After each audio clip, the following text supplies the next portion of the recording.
Khammam MP Congress అభ్యర్థిగా రామసహాయం రఘురామరెడ్డి పేరుతో nomination దాఖలైంది. Raghurama Reddy తరపున కలెక్టర్ గౌతమ్ కు నామినేషన్ పత్రాలు అందించారు నూకల నరేష్ రెడ్డి, బొర్ర రాజశేఖర్. కాంగ్రెస్ పార్టీ అభ్యర్థిని ఇంకా ప్రకటించినప్పటికీ నామినేషన్ దాఖలు చేశారు. రఘురామరెడ్డి అభ్యర్థిత్వాన్ని అధిష్టానం ఖరారు చేసే అవకాశం ఉన్నట్లు భావిస్తున్నారు.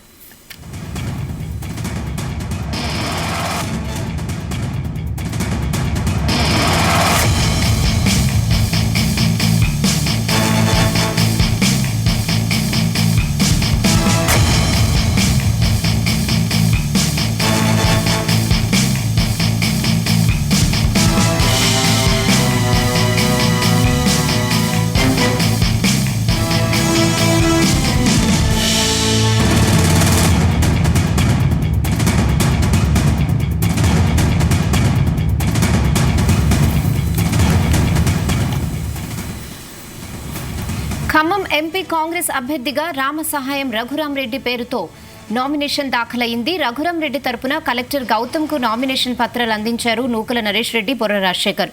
కాంగ్రెస్ పార్టీ అభ్యర్థిని ఇంకా ప్రకటించినప్పటికీ నామినేషన్ దాఖలు చేశారు. రఘురామరెడ్డి అభ్యర్థిత్వాన్నే అధిష్టానం ఖరారు చేసే అవకాశం ఉన్నట్లు భావిస్తున్నారు. ఇదే విషయంపై మరిన్ని అప్డేట్స్ మా ప్రతినిధి యాకేష్ అందిస్తారు. యాకేష్, గుడ్ ఆఫ్టర్నూన్ రాయన.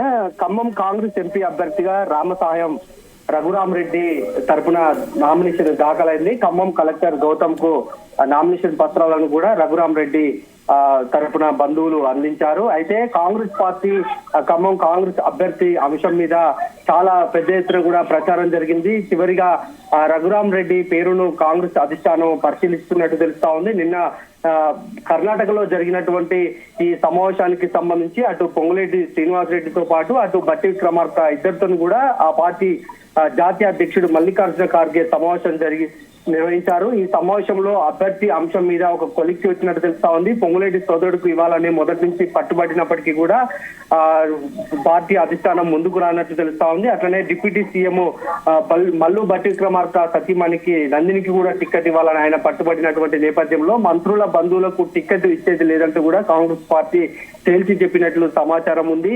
ఈ నేపథ్యంలోనే కాంగ్రెస్ పార్టీకి పాత తరం నాయకుడిగా ఉన్నటువంటి రామసాయం సురేందర్ రెడ్డి కొడుకు రఘురామరెడ్డి పేరు ప్రతిపాదనకు వచ్చింది.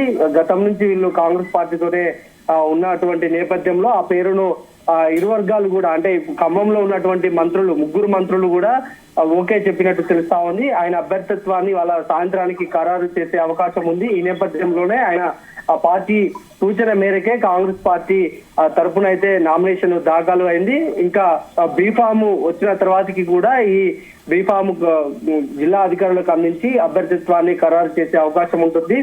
అయితే ఇన్ని రోజులకు కాంగ్రెస్ పార్టీ ఇన్ని రోజుల పాటు ఈ అభ్యర్థి అంశం మీద చాలా మల్లగుల్లలు పడింది. అనేక అంశాలు పరిగణలోకి తీసుకుంది. అటు పోటీ ఉన్నటువంటి నేపథ్యంలో మంత్రులను సముదాయించి అందరికీ అనుకూలమైన పేరును ప్రతిపాదన చేసిందని చెప్పుకోవచ్చు. అందులో భాగంగానే రఘురామరెడ్డి పేరునైతే ప్రస్తుతానికి ఖరారు చేసినట్లు సమాచారం అందుతుంది. ఇక ఢిల్లీ నుంచి వచ్చినటువంటి ఆదేశాల నేపథ్యంలోనే ఇవాళ దరఖాస్తుకు చేసుకున్నట్లు కూడా సమాచారం ఉంది అని తెలుస్తుంది. రహన, ఇంకా ఆయన వెంట ఎవరెవరు వచ్చారు యాకేష్? అంటే ప్రస్తుతానికి రఘురామరెడ్డి అయితే నామినేషన్ దాఖలు చేయలేదు. ఆయన బంధువులు నూకల నరేష్ రెడ్డి, నిరంజన్ రెడ్డి, బేబీ స్వర్ణకుమారి వీళ్ళతో పాటు కొంతమంది పొంగులేటి శ్రీనివాస్ రెడ్డికి సంబంధించినటువంటి అనుచరులు కాంగ్రెస్ పార్టీ నాయకులు ఈ నామినేషన్ దాఖలు కార్యక్రమంలో పాల్గొన్నారు. వీళ్ళంతా కూడా పొంగులేటి తరపున అనుబంధం ఉన్నటువంటి నేతలు, ఆయనకు ముఖ్య అనుచరులుగా ఉన్నటువంటి నేతలు. ఒక నూకల నరేష్ రెడ్డి మాత్రం రామసాయం రఘురామరెడ్డికి బంధుత్వం ఉన్నది. ఈ వాళ్ళతో పాటు పొంగులేటి తరపున అనుచరులంతా కూడా వెళ్లి నామినేషన్ దాఖలు చేశారు.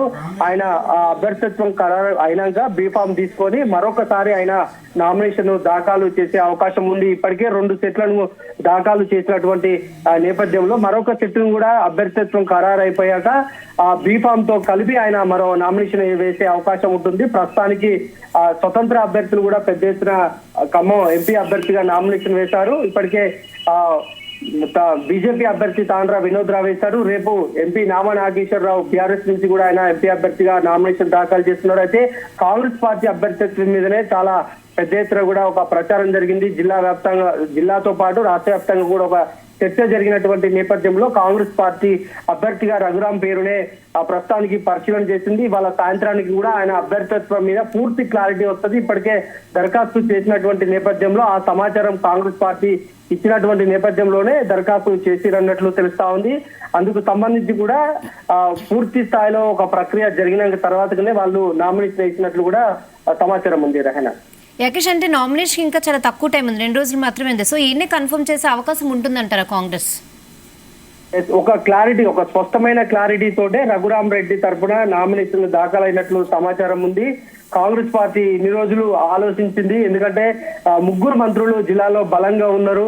వీళ్ళని కాదని మరొక వ్యక్తికి కనుక టికెట్ ఇస్తే కొంత ఇబ్బందికరమైన పరిస్థితులు ఉంటాయి కనుక ఉన్న కాంగ్రెస్ పార్టీకి పట్టున్న లాంటి జిల్లాలో మళ్ళీ మనం పట్టుకోల్పోతే ఇబ్బందులు అవుతుందన్న ఉద్దేశంతోనే ముగ్గురు మంత్రులకు సంబంధించినటువంటి బంధువుల పేర్లు పరిశీలన చేసినప్పటికీ కొన్ని పరిణామాల నేపథ్యంలో వాళ్ళ పేర్లను ప్రస్తుతానికైతే పక్కన పెట్టారు. పక్కన పెట్టడానికి కూడా కారణం 3 మంత్రులను నిన్న జరిగినటువంటి సమావేశంలో అటు మల్లికార్జున ఖార్గేతో పాటు దీపదాస్ మున్షి వీళ్ళందరి సమక్షంలోనే వాళ్ళందరినీ బుజ్జగించారు. అభ్యర్థి ఎవరైనా కూడా గెలుపుకు సంబంధించి అంతా కలిసికట్టుగా ఉండి కృషి చేసుకోవాలి, ఎవరికి ఎలాంటి భేషజాలు పోకుండా అభ్యర్థి గెలుపు మీదనే ప్రధాన ఫోకస్ చేయాలి. ఆ నేపథ్యంలోనే 3 మంత్రులను కూడా సముదాయించారు. వాళ్ళు సూచించినటువంటి ఆ పేరును మాత్రమే వాళ్ళు ప్రతిపాదించి అభ్యర్థిత్వాన్ని ఖరారు చేసినట్లు తెలుస్తా ఉంది.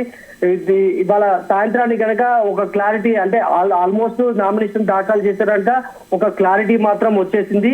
అంటే ఇంకా అధికారికంగా ప్రకటించాల్సినటువంటి అవసరం మాత్రం ఉంది.